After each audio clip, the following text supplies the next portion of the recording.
My family invited me to a reunion specifically to roast my life choices and film my humiliation for laughs. They didn't realize I had spent 3 weeks auditing their fraudulent business ledgers.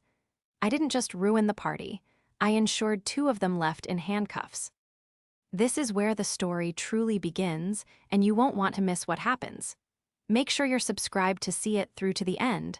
We're always curious. Where in the world are you all watching from today? Let us know in the comments. The invitation didn't arrive in a mailbox or an inbox. It arrived via a process server. Well, not literally, but the emotional weight of the text message from my brother, Julian, felt about as warm and welcoming as a subpoena. I was lying on my sofa, wrapped in 3 layers of blankets, shivering through the tail end of a nasty summer flu. My apartment was dark, the blinds drawn against the harsh city sun, and my head felt like it was stuffed with cotton wool. On the coffee table, a stack of unfinished case files teetered precariously. My work as a forensic accountant never really stopped, even when my body demanded it. I hadn't slept properly in 4 days. The glow of my phone screen was physically painful to look at, but the message demanded attention. Don't be difficult, Sarah. It's the annual Miller reunion. Nana Rose is going to be there. If you don't come, you're basically telling her you hope she dies alone. Saturday, 1 p.m., the park. Dress code is success. Try to look the part for once. I stared at the screen, my thumb hovering over the delete button. The manipulation was so clumsy, so transparent, yet it hooked right into the tender flesh of my guilt. Julian knew exactly which button to press. Nana Rose. She was the only reason I maintained any contact with this nest of vipers I called a family. I coughed, a dry, hacking sound that rattled my ribs. Success. The word tasted bitter. To Julian and Aunt Beatrice, success meant flashy cars, loud jewelry, and the ability to shout over everyone else at the dinner table. To them, my life, quiet, meticulous, dedicated to uncovering financial truth, was nothing more than a glorified clerical error. I was the bookkeeper, the bore, the disappointment who walked away from the family real estate business to count other people's pennies. I dropped the phone onto the cushion beside me and closed my eyes, trying to will the headache away. But the image of Nana Rose floated up behind my eyelids. She was 82 now, her memory fading like an old watercolor painting left in the sun. Julian controlled access to her. Aunt Beatrice managed her care. If I wanted to see her, I had to play their game. But something about this specific invitation felt off. Dress code is success? That wasn't just Julian being pretentious, it was specific. It was a setup. I forced myself to sit up, the room spinning slightly. I reached for my water glass, my hand trembling not just from the fever, but from a sudden, cold spike of anxiety. I had spent the last decade being the punchline of their jokes. Sarah the spinster, Sarah the penny pincher, Sarah who lives in a rented apartment while Julian buys a second boat. Why were they pushing so hard this year? Usually, they were happy to let me drift into the background. I picked up the phone again and typed a reply, my fingers heavy. I'll be there. Is Nana okay? The response was immediate. She's fine. Just make sure you bring that sunshine personality of yours. We have a surprise planned for everyone. A little presentation about family legacies. You're the star. My stomach turned over. I'm the star. In the Miller family, being the star didn't mean you were being celebrated. It meant you were the target. I looked at the stack of files on my table. One of them wasn't a client file. It was a personal project I had started 3 months ago, after I noticed some irregularities in the quarterly trust fund statements Nana Rose used to send me before her stroke. It was a thick, manila folder that I had labeled simply, discrepancies. I hadn't opened it in weeks because I was afraid of what I was finding. The numbers were telling a story I didn't want to believe, a story of systematic looting. But Julian's text, with its smug promise of a surprise, hardened something inside me. The fever seemed to recede, replaced by a cold, sharp clarity that I usually reserved for a witness stand. If they wanted a presentation on family legacies, perhaps I should prepare one of my own. I stood up, my legs wobbly but supporting my weight. I walked over to the table and placed my hand on the discrepancies folder. The cardboard felt cool under my palm. The betrayal I suspected wasn't just about money. It was about the erasure of a legacy, the theft of an old woman's dignity, and the absolute arrogance of thinking I was too stupid to notice. They thought I was just a sad, lonely woman coming to be mocked. I whispered to the empty room, "Yo, you have no idea what success really looks like." The betrayal I was about to uncover was worse than the diagnosis itself. Saturday arrived with a sweltering heat that made the air shimmer above the asphalt. I had spent the previous 2 days fueled by caffeine and spite, finalizing the spreadsheet in my folder. I felt brittle like dried glass, but my makeup was flawless, hiding the dark circles under my eyes. I wore a tailored navy suit, my courtroom armor, despite the picnic setting. If the theme was success, I was going to dress like the person who signed the audit reports, not the person who served the coffee. The reunion was held at a reserved pavilion in the city's largest park. As I parked my 10-year-old sedan between Julian's gleaming new Range Rover and Aunt Beatrice's Mercedes convertible, the contrast was immediate and intentional. They parked at the front. I was relegated to the gravel overflow lot. I took a deep breath, clutching my oversized tote bag. Inside, beneath a container of store-bought potato salad, rested the heavy black binder. It was my shield and my sword. As I approached the pavilion, the noise hit me first. The Miller family was loud. Laughter that sounded more like barking, the clinking of expensive glass bottles, the thumping bass of a sound system that was far too large for a family picnic. "Well, look what the cat dragged in." The voice sliced through the humid air. Aunt Beatrice was holding court at the head of a long table draped in white linen. She was a large woman who wore her wealth like armor, chunky gold necklaces, a caftan that probably cost more than my rent, and a smile that didn't reach her predatory eyes. "Hello, Aunt Beatrice," I said, keeping my voice level. "You look vibrant." "And you look like you're going to a funeral, Sarah," she cackled, looking around for approval.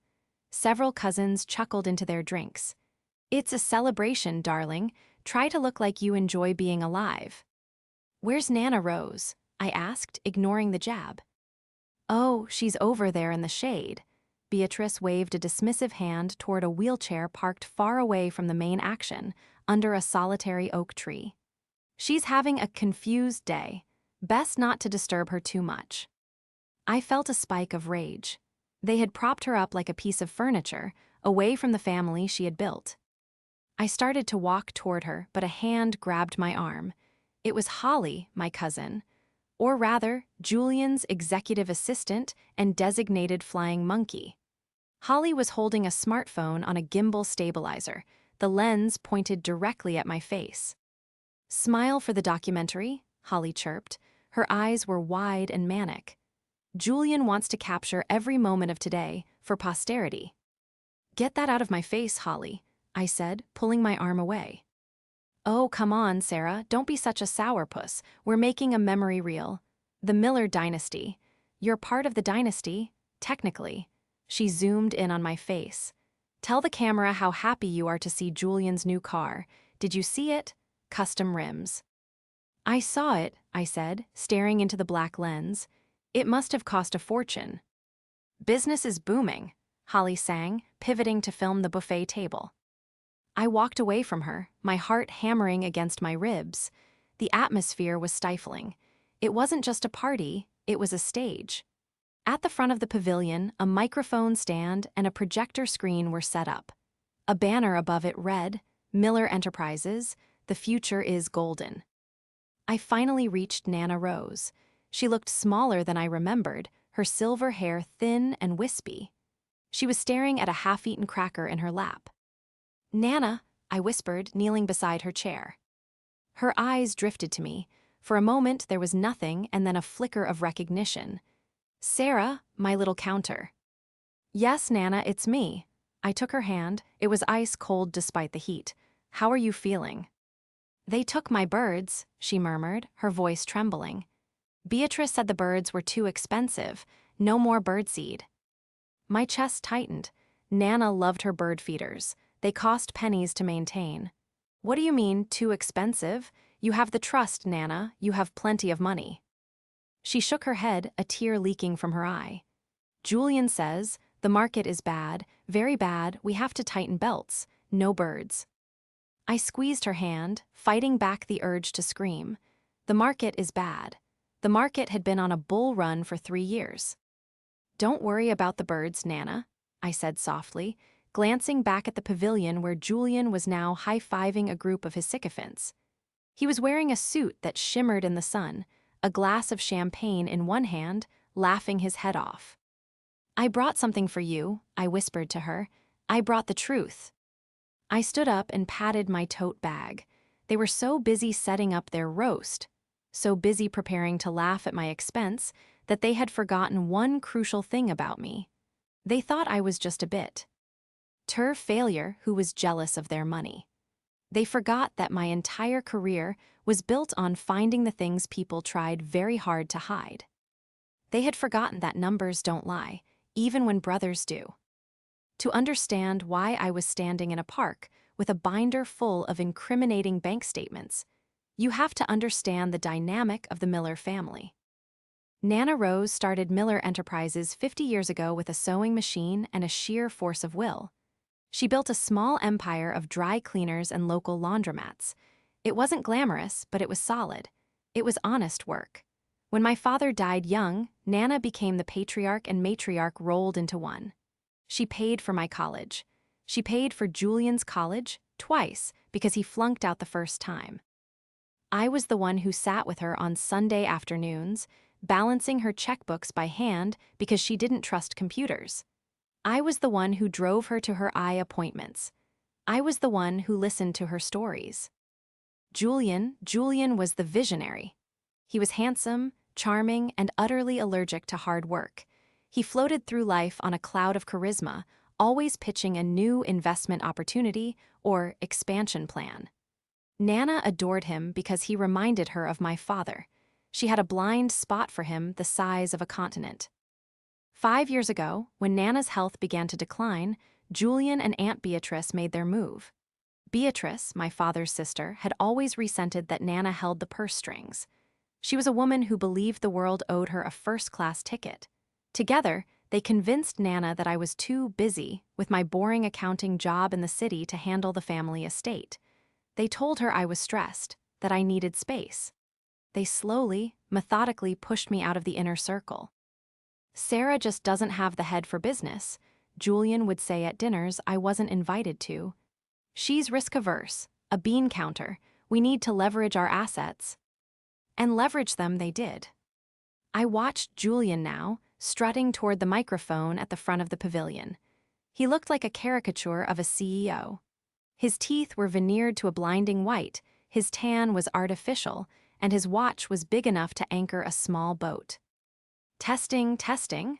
Julian's voice boomed over the speakers, causing a feedback whine that made everyone wince. All right, everyone, grab a drink and take a seat. The show is about to begin. Aunt Beatrice was bustling around him, shooing people toward the folding chairs arranged in rows. She looked frantic, her eyes darting around to ensure everyone was paying attention. Come on, Sarah, she shouted across the lawn, her voice dripping with false sweetness. Front row, we saved a special seat for you. I walked over slowly. The special seat was a solitary folding chair placed slightly apart from the others, directly in front of the projector screen. It felt like an interrogation chair. As I sat down, I looked at Julian. He grinned at me, a wolfish, hungry smile. Glad you could make it, sis, he said into the mic, not bothering to lower it. We were just talking about return on investment. The crowd chuckled. You see, Julian continued, addressing the 30 or so relatives and family friends, today is about celebrating the growth of Miller Enterprises. We've had a banner year, new acquisitions, new heights. Beatrice clapped enthusiastically from the side. Holly was circling me with the camera, getting a close-up of my stoic expression. But, Julian's voice dropped to a mock-serious tone, we also have to acknowledge the cautionary tales in our family. the paths not taken. Or rather, the paths taken that led to dead ends. He clicked a remote in his hand. The projector screen flared to life behind him. A photo of me from high school appeared, an awkward, grainy shot where I had braces and bad hair. The crowd laughed. "Sarah," Julian said, gesturing to me with the remote. "Our beloved Sarah, the only miller to look at a gold mine and say, 'I'd rather work for a salary.' While Beatrice and I have been expanding the empire, Sarah has been, well, what do you do, Sarah? Audit lemonade stands." "I'm a forensic accountant, Julian," I said clearly, my voice cutting through the laughter. "I find stolen money." Julian laughed, a loud, barking sound. "Stolen money, that's rich. She thinks she's Sherlock Holmes, everyone, but let's be honest, look at her." He gestured to my suit, my scuffed heels. "Does this look like success? Does this look like happiness? No, this is what happens when you turn your back on family. You end up alone, bitter, and broke." Beatrice chimed in from the side, and ungrateful, after everything Nana did for her. I felt the heat rising in my cheeks, but I forced myself to remain seated. I looked at the manila folder in my bag. I knew things about Julian that no one here knew. I knew about the online poker addiction that cost him $5,000 a week. IKN. You about the shell companies he had set up in Delaware that had no employees and no products, but received monthly transfers from Nana's healthcare trust. I knew that Aunt Beatrice had charged a 2-week trip to the Amalfi Coast to the company card under business development, textile research. Nana's dry cleaning business didn't need textile research in Italy. I looked at Julian, preening on the stage, mocking my life, mocking my choices. He was so confident in his deception. He thought because he controlled the bank passwords, he controlled the reality. He thought because I was quiet, I was weak. "Are we ready for the video montage?" Julian asked the crowd, winking. "We put together a little life in review for Sarah. It's hilarious." Holly hit the lights. Holly scampered to block the sun from the projector. "Just a second, Julian," I said. I didn't shout. I didn't scream. I just spoke with the calm, authoritative projection I used when presenting evidence to a grand jury. Julian paused, the remote in his hand. "What? Don't interrupt the show, Sarah. You'll ruin the flow." "I think your flow is about to be interrupted anyway," I said. I reached into my tote bag. "Because if we're doing presentations on family legacies, I have a few slides I'd like to add." I pulled out the black binder. It was 3 inches thick. The sound of it hitting the plastic folding table in front of me was heavy, like a judge's gavel. "What is that?" Beatrice asked, her smile faltering for the first time. "This," I rested my hand on the cover. "This is the audit trail for the last 5 years of Miller Enterprises. And Julian, you might want to sit down. The math doesn't look good for you." The silence that followed the heavy thud of the binder hitting the table was absolute. Even the cicadas in the nearby trees seemed to hold their breath. Julian's finger was still hovering over the remote. His humiliation montage paused on a picture of me looking tired at a Christmas party 3 years ago. "What is this, Sarah?" Julian asked, his voice tight. He tried to laugh, but it came out as a nervous hiccup. "Did you bring your scrapbooking project? Is that why you're ruining the vibe?" "It's not a scrapbook, Julian," I said, my voice steady, carrying over the quiet murmurs of the family. "It's the answer to the question you just asked everyone. You asked what I do. You asked why I count pennies while you expand the empire. Well, 3 weeks ago, I decided to show you." I didn't open the binder yet. I let it sit there, a black monolith on the white plastic tablecloth. I needed them to understand the weight of the work before I revealed the results. The investigation hadn't started out of spite. It had started with a mistake, or so I thought. 3 weeks prior, I had received a voicemail from the administrator at Nana's assisted living facility.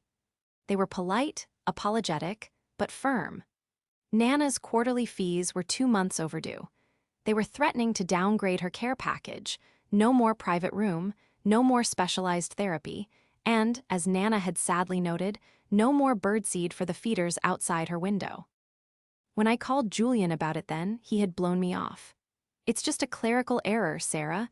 The bank changed routing numbers. I'll handle it. God, you're so high-strung. This is why you're single."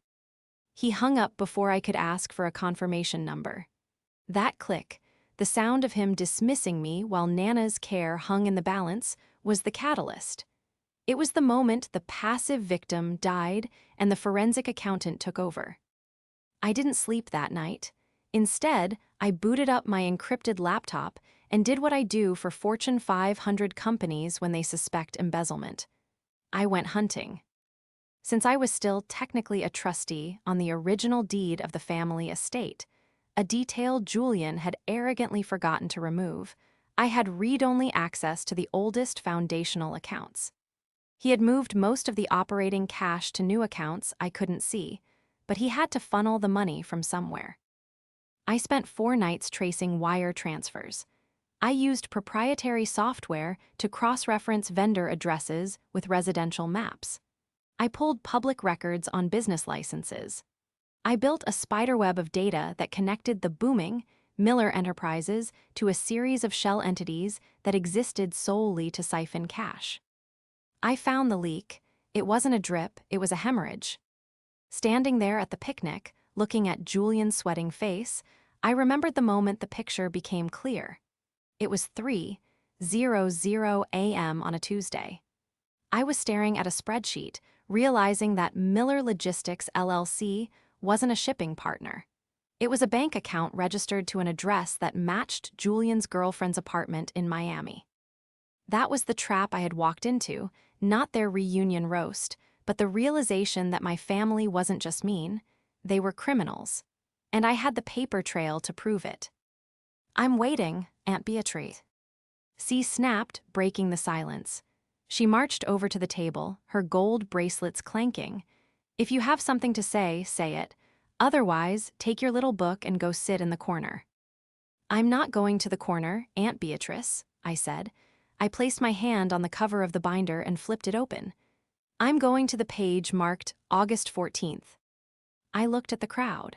Does everyone remember August?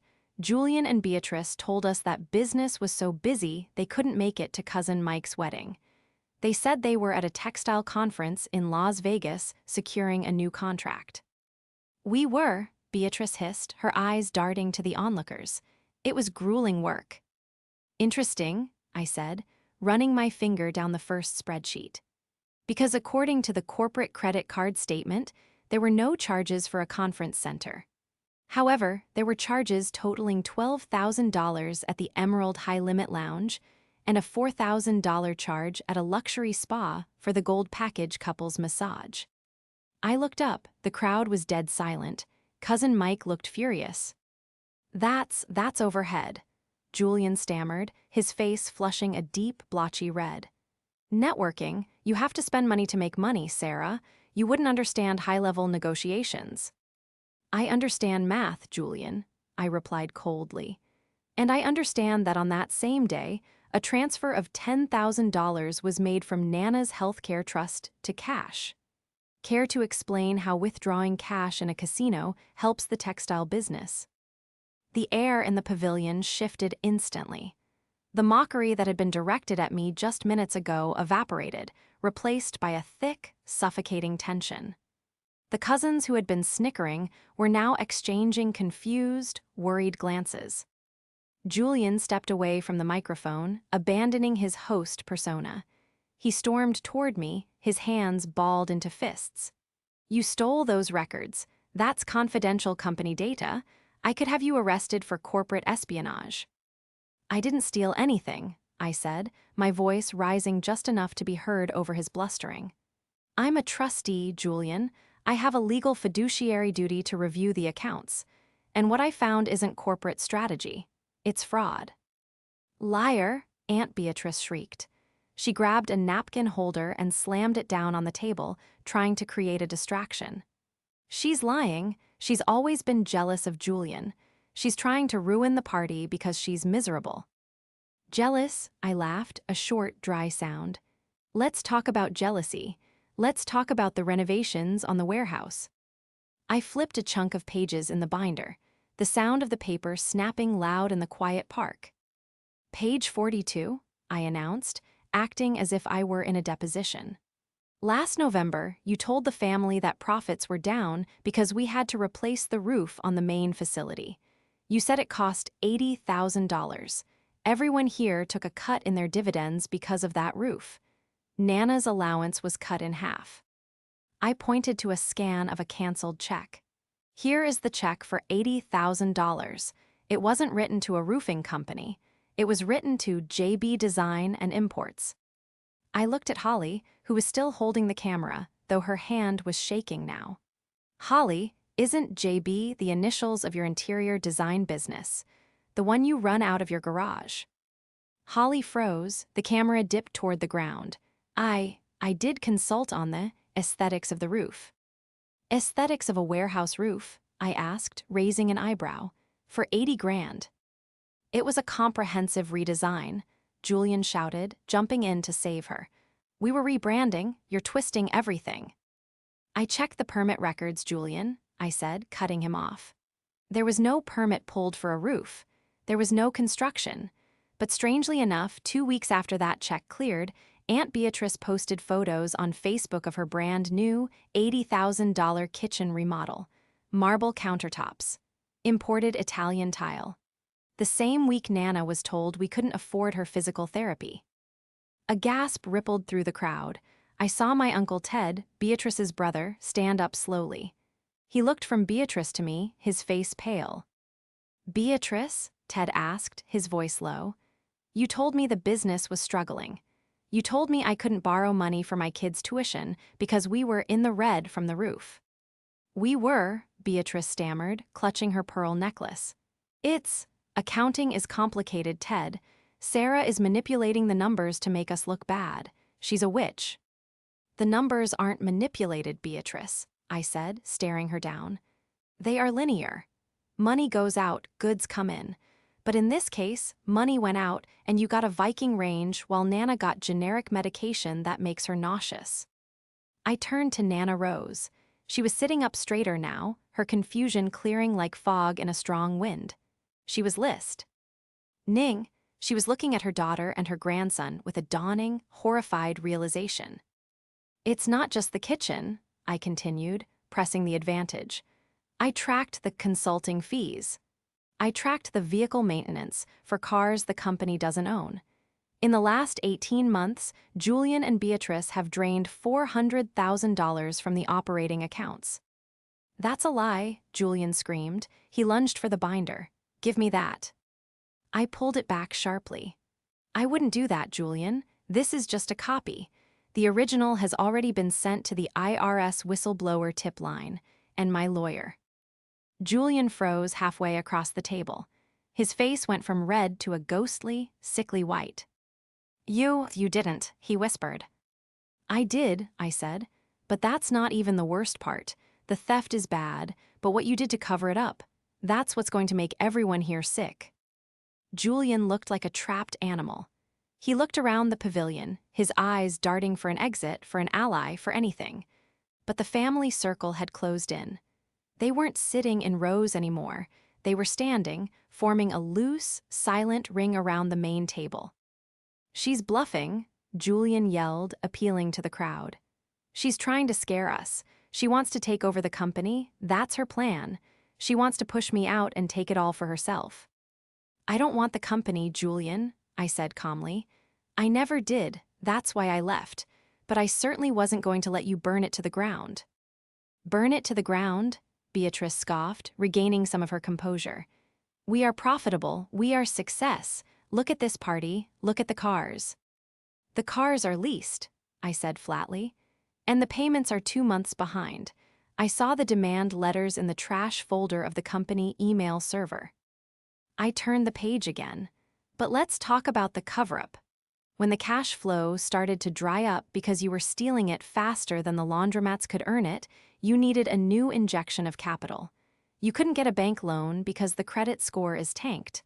So, what did you do?" I pulled out a document that looked different from the spreadsheets. It was a legal deed, stamped with the county seal. "You took out a reverse mortgage on Nana's house," I said. The words hung in the air like smoke. "No," Uncle Ted said, stepping forward.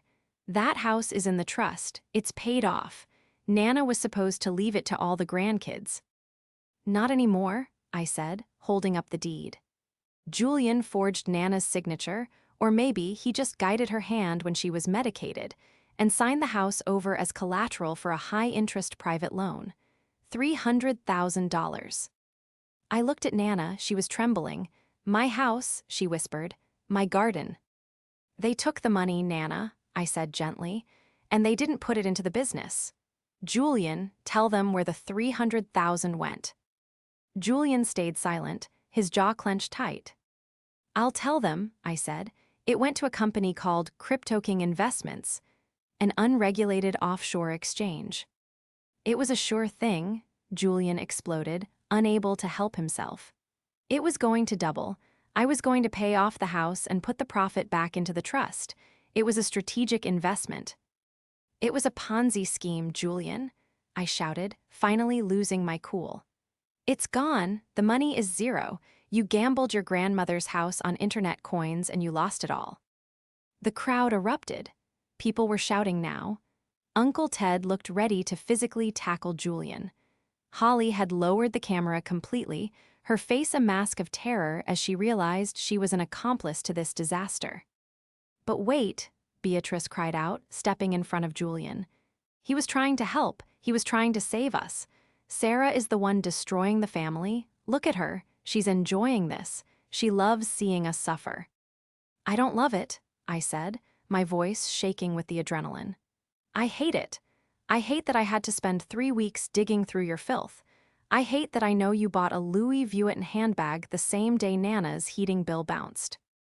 "You don't understand the pressure," Beatrice screamed. "We have an image to maintain. We are the Millers. We can't look poor. People expect things from us." "And what about Nana?" I pointed to the wheelchair. "She expected you to care for her. Instead, you were waiting for her to die so the audit trail would disappear." Beatrice recoiled as if I had slapped her. "How dare you?" "I dare because I found the emails, Beatrice," I said, delivering the final blow of this phase. "The emails between you and Julian discussing timeline to probate. You weren't planning Nana's birthday party next month. You were planning how fast you could liquidate the assets once she was gone." I pulled a stapled packet of emails from the back of the binder. Subject line, "Nursing home costs V's inheritance." Date, February 12th, Julian W.R. "It's, if she hangs on for another 2 years, there won't be anything left for us. We need to cut the expensive meds." And you replied, "Agreed, let nature take its course." The silence this time was different. It wasn't shocked, it was deadly. It was the sound of a family realizing that there was a monster in the room, and it wasn't the woman with the binder. Nana Rose let out a wail, a sound of pure, heartbroken betrayal that cut through everyone. Julian looked at the crowd, realizing the tide had turned completely. His arrogance was gone, replaced by the feral panic of a man who knows the walls are closing in. "She's fabricating it," Julian yelled, pointing a shaking finger at me. "She typed those up herself. It's a frame job. Don't listen to her. Capture her." Someone grabbed the binder. He lunged across the table, knocking over the pitcher of iced tea. He wasn't trying to argue anymore. He was trying to destroy the evidence. Julian's lunge was desperate, a flailing attempt to physically erase the truth that I had laid out in black and white. He crashed into the folding table, sending the pitcher of iced tea and a tray of deviled eggs flying.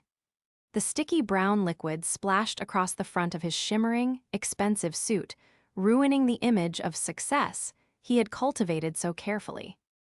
I didn't flinch. I had anticipated this. I took a calm step back, clutching the binder to my chest. "Grab her," Julian screamed, slipping on the wet grass as he tried to scramble over the table. "She's crazy. She's attacking me." But nobody moved to help him. The spell was broken.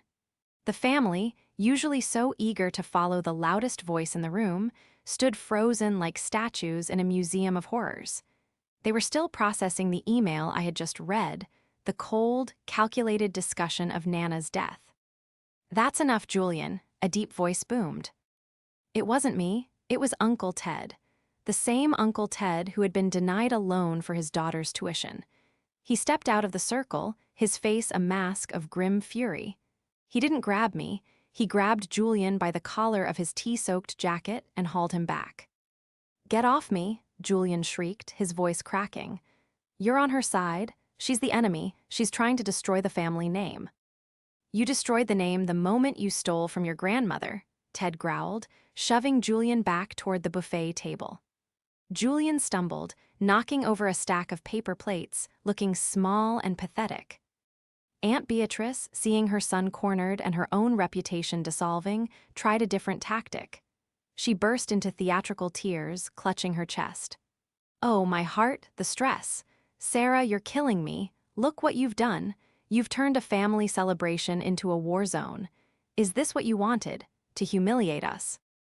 "I didn't want this, Beatrice," I said, my voice projecting clearly over her wails. "I wanted a reunion. I wanted to see my grandmother. You are the ones who made this a roast. You wanted a show. You wanted to film my reaction to being called a disappointment." I pointed to the camera, which Holly was now holding loosely at her side, the recording light still blinking red. "Well, keep filming, Holly," I commanded, "because the finale is about to start." As if on cue, the sound of sirens cut through the humid park air. They started as a distant wail, but grew rapidly louder, a rising crescendo of consequences approaching the pavilion. Julian's eyes went wide.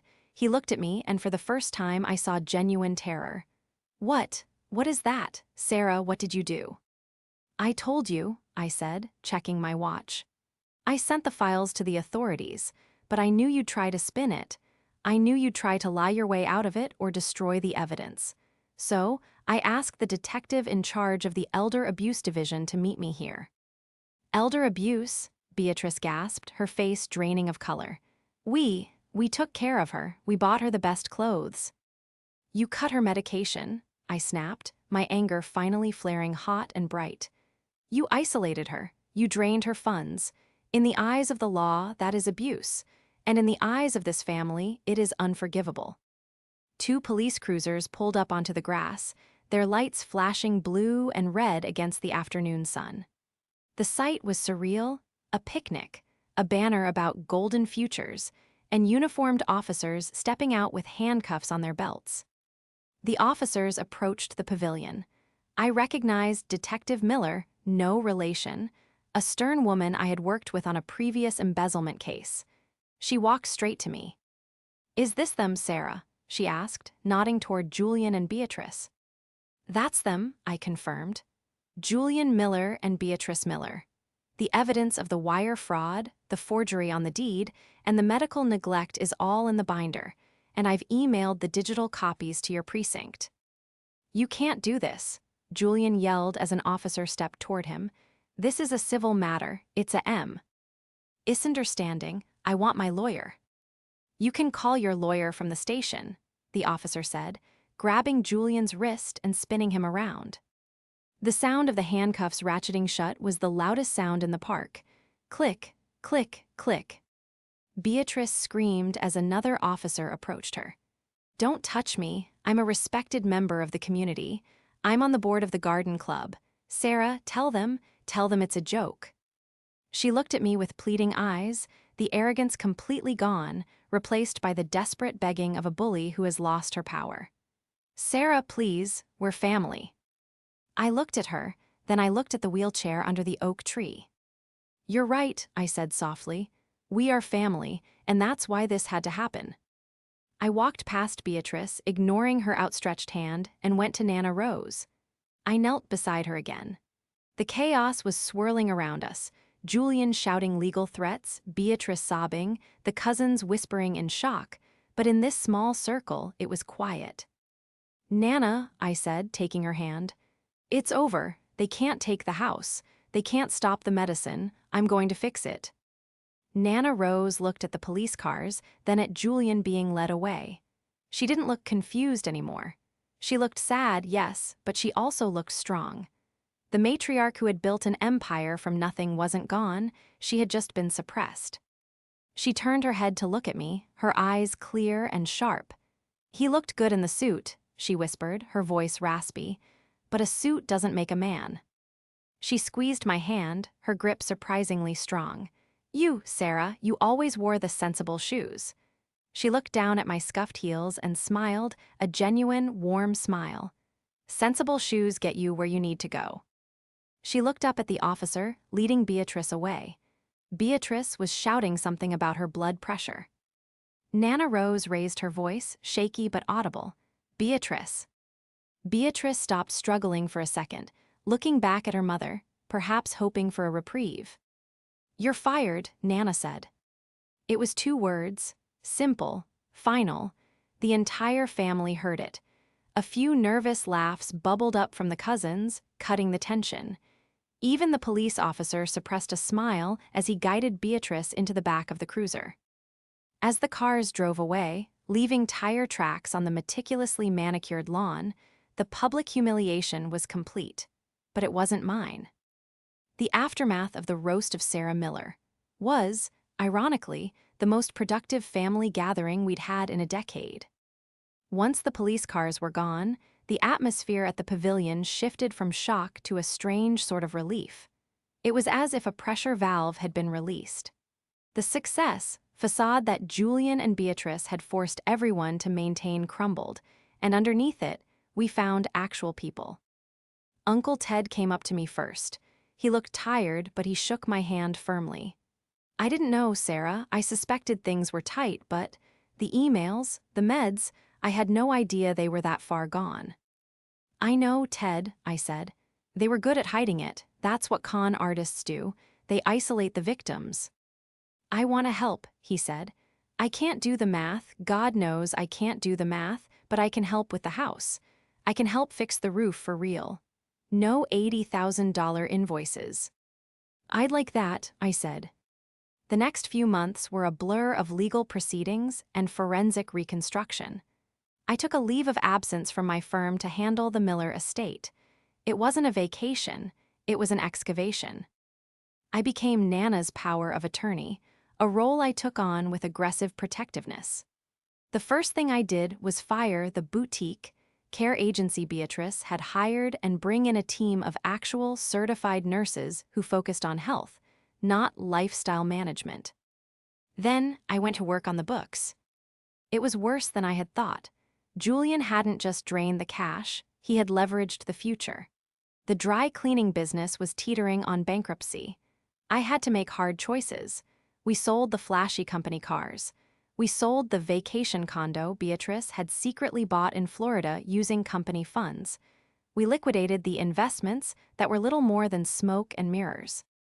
I sat down with the employees, people who had worked for Nana for 30 years, and told them the truth.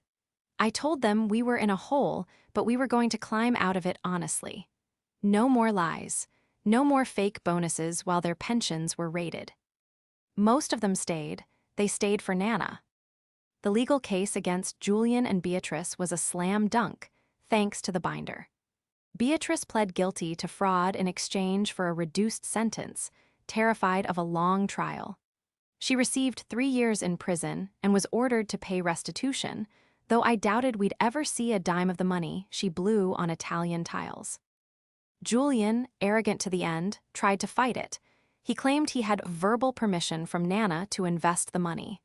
The jury didn't buy it, especially not after they saw the video Holly had accidentally recorded of him admitting the CryptoKing investment was a gamble. He was sentenced to 7 years for elder abuse, fraud, and embezzlement. But the real resolution didn't happen in a courtroom. It happened in Nana's backyard, 6 months after the picnic. It was a crisp autumn day. The leaves were turning gold and red, matching the sunset. I was sitting on the patio, my laptop open, finalizing the third-quarter results for the reorganized Miller Enterprises. We weren't booming in the way Julian claimed, but we were in the black. We were solvent, and most importantly, we were honest. Nana was sitting next to me in her wheelchair, wrapped in a thick wool blanket. She looked healthier than she had in years. Her color was back, her eyes were bright, and she had gained weight now that she was eating proper meals instead of the cheap processed food Beatrice had switched her to. "Sarah," she said, pointing a trembling finger toward the oak tree. "Look."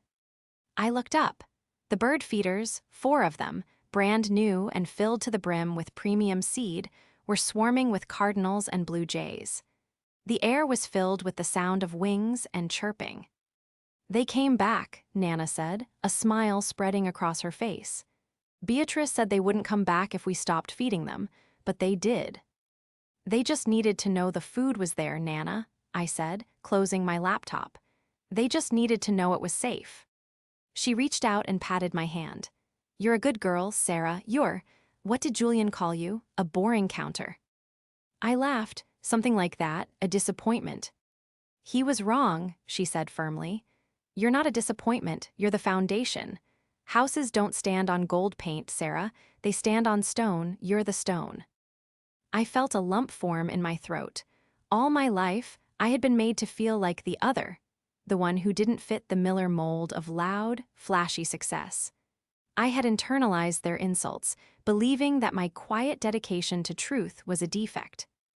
But looking at Nana, safe and happy, and looking at the ledger on my screen that finally balanced down to the last penny, I realized they were wrong. Success isn't about how many people envy you at a picnic. It isn't about leased cars or custom suits. Success is the ability to sleep at night knowing you haven't hurt anyone. Success is having the skills to protect the people you love when the wolves come knocking. "Thanks, Nana," I whispered. "Now," she said, tapping her armrest. "Is it time for tea? Real tea, not that iced garbage Julian liked." "Real tea," I agreed, standing up. "I'll go put the kettle on."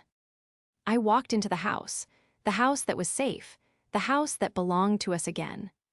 I walked past the mantel where the success banner from the reunion had been replaced by a simple framed photo of Nana and me feeding the birds. I wasn't the star of the family. I wasn't the golden child. I was the accountant. And for the first time in my life, that was exactly who I wanted to be.